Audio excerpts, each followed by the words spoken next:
Comme chaque mardi matin, on retrouve notre chroniqueuse, l'avocate Karen Noblinski. Bonjour Karen. Bonjour Ilana. Ce week-end, justement Karen, c'est lié à ce que vient de dire Judith, vous avez vu ce documentaire consacré au procès de Klaus Barbie et vous souhaitiez nous en parler. Oui, à l'occasion de Yom HaShoah, date retenue par l'État d'Israël pour la commémoration des victimes et des résistants, se déroule une lecture ininterrompue de 24 heures de jour comme de nuit qui commencera demain. Ce week-end, j'ai vu ce documentaire extraordinaire sur le procès de Klaus Barbie. Un documentaire qui s'inscrit dans la collection Crimes contre l'humanité de France Télévisions, regroupant les procès de Maurice Papon et de Paul Touvier. Le 11 mai 1987, c'est l'ouverture de ce procès historique et mémoriel dans la salle des pas perdus du palais de justice de Lyon, réaménagée en une cour d'assises, les salles d'audience ne permettant pas, à l'époque, la présence d'autant de monde.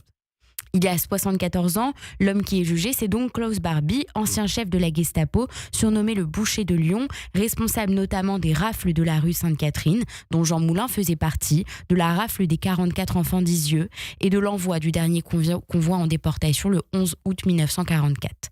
Son arrestation n'a pas été facile. Klaus Barbie a été en fuite pendant 40 ans en Amérique du Sud et il est finalement extradé de Bolivie en 1983 grâce à 16 années de traque acharnée et au travail de Beate et Serge Klarsfeld.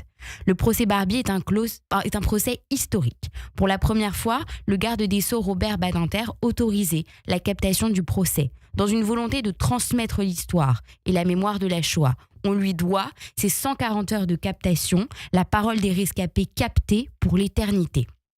Pour la première fois, la France instruit un procès pour crime contre l'humanité. Pour la première fois, les parties civiles rescapées sont présentes à la barre. 40 ans après, elles racontent l'indicible, elles racontent l'innommable et les témoignages, Ilana, sont saisissants. Je repense à celui de Simone Lagrange. À la barre, sa voix est calme, douce, elle est digne. Elle explique avec pudeur la violence de la déportation. Arrêtée avec sa mère et torturée dès l'âge de 13 ans par Barbie, elle est ensuite envoyée dans les camps d'extermination. Et dans un passage où on ne peut retenir nos larmes, elle raconte « Le trajet a duré 5 jours et 4 nuits. Les enfants étaient malades, vomissaient, hurlaient. Tous les matins, il y avait des morts. On nous a arrêtés parce qu'on était d'une race différente. Mais moi, je dois dire que c'est à ce moment-là qu'on est devenus petit à petit des gens différents. Différents en ce sens que nos premiers morts, on les a pleurés. Mais chaque matin, on était pratiquement soulagés d'avoir un tout petit peu de place en plus.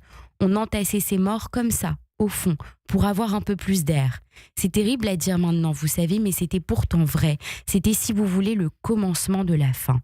Et il y avait aussi la parole poignante de Sabine Zlatine, fondatrice de la colonie des enfants d'Isieux. Ces hommes, ces femmes courageux qui viennent raconter, parfois pour la première fois, les sévices reçus à la prison de Montluc, les tortures, les humiliations, les souillures, les violences sexuelles.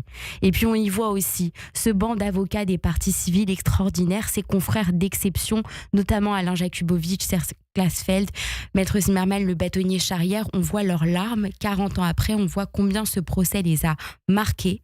Parce qu'on ne sort pas indemne du procès Barbie, c'est ce que disait Pierre Truche, l'avocat général, lors de son réquisitoire où il requit dans ces termes « Je vous demande qu'à vie, Barbie sera reclus ». Demain, quand nous lirons les noms, je penserai à la plaidoirie saisissante de Serge Klarsfeld, qui rappela la mémoire de chacun des enfants d'Isieux, leur état civil, leur itinéraire, pour les faire exister un, à un moment de l'histoire où certains falsificateurs prenaient plaisir à contester, à dire qu'ils n'étaient pas authentiques. Serge Klarsfeld concluait toujours par « Il n'est pas revenu ».